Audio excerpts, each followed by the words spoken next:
ಸಚಿನ್ ಅವರು ಬಂದಿದ್ದಾರೆ. ಆ್ಯಕ್ಚುಲಿ ನಾವು ಮೊನ್ನೆ ವರ್ಕ್ಶಾಪ್ ಆಯಿತು ಲೆಗಸಿ ನಮ್ಮ ಜುಡಿಷಿಯಲ್ ಅಕಾಡೆಮಿಯಲ್ಲಿ. ಭಾಳ ಒಳ್ಳೆಯ ಪ್ರೆಸೆಂಟೇಷನ್ ಅನ್ನು ಮಾಡಿದರು. ದಯವಿಟ್ಟು ಅದನ್ನು ಕೇಳಿ. ಡ್ರಗ್ ಅಬ್ಯೂಸ್ ಅಂತಕ್ಕಂಥ ಒಂದು ದೊಡ್ಡ ಪಿಡುಗು ಎಷ್ಟು ಜನರ ಜೀವನವನ್ನು ಹಾಳು ಮಾಡ್ತಾ ಇದೆ.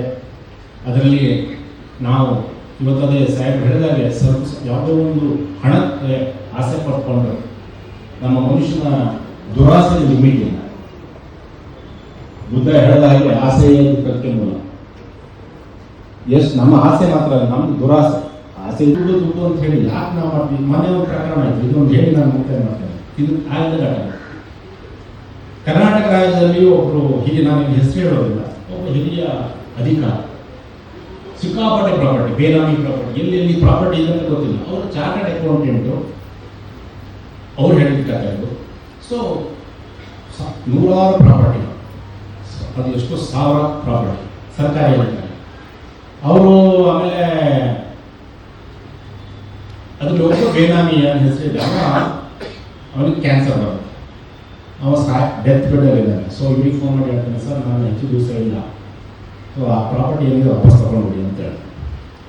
ಸೊ ಇವರು ಮಗಳನ್ನ ಕರೆದು ಹೇಳ್ತಾರಂತೆ, ಮಗಳೇ ಒಂದು ಪ್ರಾಪರ್ಟಿ ಇದೆ, ದೊಡ್ಡ ಮನೆ, ಅದನ್ನು ನಿನ್ನ ಹೆಸರಿಗೆ ಮಾಡ್ತೀನಿ. ಅಪ್ಪ ಅದನ್ನು ಮಾಡಬೇಡಿ, ನನಗೆ ಬೇಡ ನಿಮ್ಮ ಆಸ್ತಿ, ದಯವಿಟ್ಟು ನನಗೆ ಬೇಕಾದ್ರೆ ಯಾರಿಗೆ ಬೇಕಾದ್ರೆ ಕೊಡಿ ಅಂತ. ಆಗ ಇವ್ರು ಎಣಿಸ್ಕೊಂಡ್ರಂತೆ, ಯಾರು ಅವರ ಫ್ರೆಂಡ್ ಚಾರ್ಟರ್ಡ್ ಅಕೌಂಟ್, ಬಹುಶಃ ಇವರಿಗೊಂದು ಜ್ಞಾನೋದಯ ಆಯಿತು, ಸ್ವಂತ ಮಗಳೇ ಬೇಡ ಅಂತ ಹೇಳ್ತಾಳೆ, ಇನ್ನು ಘೋಷಣೆ ಮಾಡಿ. ಮತ್ತೊಂದು ಸ್ವಲ್ಪ ದಿವಸ ಬಿಟ್ಟು ಇನ್ನೊಂದು ಯಾವುದೋ ಒಂದು ದೊಡ್ಡ ಒಂದು ಯೋಜನೆಯಲ್ಲಿ ಅವ್ರು 3 ಕೋಟಿ ಕೇಳ್ತಿದ್ರು. 3 ಕೋಟಿ ಕೊಟ್ಟು ಮಾಡ್ತೀನಿ ಅಂತ. ಸೊ ಮನುಷ್ಯನಿಗೆ ಆಸ್ತಿಯಲ್ಲಿ ಆ ಒಂದು ಲಿಮಿಟ್ ಅನ್ನೋದೇ ಇಲ್ಲ ಆಗಿದೆ. ದಯವಿಟ್ಟು ನಮ್ಮ ಇತಿಮಿತಿಯೊಳಗೆ ಎಲ್ಲರೂ ಖಂಡಿತ ಸಂಪಾದನೆ ಮಾಡಬೇಕು, ಜೀವನ ಮಾಡಬೇಕು, ಮಕ್ಕಳಿಗೆ ವಿದ್ಯಾಭ್ಯಾಸ ಕೊಡಬೇಕು. ಅದೇನಿದ್ರು ಲಿಮಿಟ್ ಇದ್ರೆ ಸಾಕು. ಖಂಡಿತ ನಾವೇನು ನ್ಯಾಯಯುತವಾಗಿ ದುಡಿತೀವಿ ಅದು ಮಾತ್ರ ನಮಗೆ ಸಿಗುತ್ತೆ.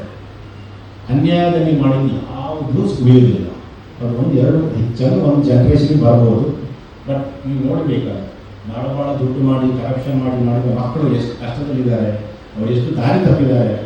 ಸೊ ದಯವಿಟ್ಟು ಇದನ್ನು ನಾವು ಜನರಿಗೆ ಮಾಹಿತಿಯನ್ನು ಕೊಟ್ಟು, ಪ್ರಪ್ರಥಮವಾಗಿ ನಮ್ಮ ಸ್ಕೂಲಲ್ಲಿರ್ತಕ್ಕಂಥ ನಮ್ಮ ಯುವ ಜನಾಂಗಕ್ಕೆ ಇದನ್ನು ಹೆಚ್ಚಿನ ಮಾಹಿತಿಯನ್ನು ಕೊಡೋಣ.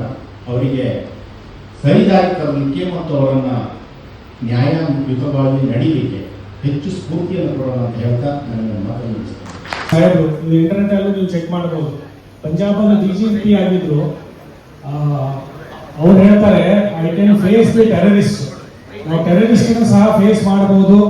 ಆದ್ರೆ ನನ್ನ ಮಗ ಡ್ರಗ್ ಅಬ್ಯೂಸ್ ಆದಾಗ ಅವ್ರ ಮಕ್ಕಳನ್ನ ಕಳ್ಕೊಂತಾರೆ. 18ನೇ ವಯಸ್ಸಿಗೆ he gets addicted to drugs and at the age of 21 within 3 years he dies. ಸಾಯ್ತಾನೆ. ಸೊ ಅವರು ಪಂಜಾಬದ DGP ಆಗಿರ್ತಕ್ಕಂಥವ್ರು, ವೆರಿ ಸೀನಿಯರ್ IPS ಆಫೀಸರ್. ಅವ್ರಿಗೆ ತುಂಬಾ ಬೇಜಾರಾಗ್ತದೆ. ನಾನು ಏನೇನೋ ಕೆಲಸ ಮಾಡಿದೆ, ನನ್ನ ಮಗನಿಗೆ ನಮ್ದು ಬರೀ ಪೊಲೀಸ್ ಕೆಲಸ ಅಷ್ಟೇ ಆಗೋದಿಲ್ಲ, ಬಟ್ ಜನಕ್ಕೂ ನಾವು ರೀಚ್ ಆಗಬೇಕು. ಸೊ ಇದೊಂದು ಕಾರ್ಯಕ್ರಮ, ಇದೊಂದು ಅವಕಾಶ ನಮಗೆ ನಿಮ್ಮ ಜೊತೆಗೆ ಇಲ್ಲಿ ಬಂದು ಅದ್ರ ಬಗ್ಗೆ ಮಾತಾಡಲಿಕ್ಕೆ.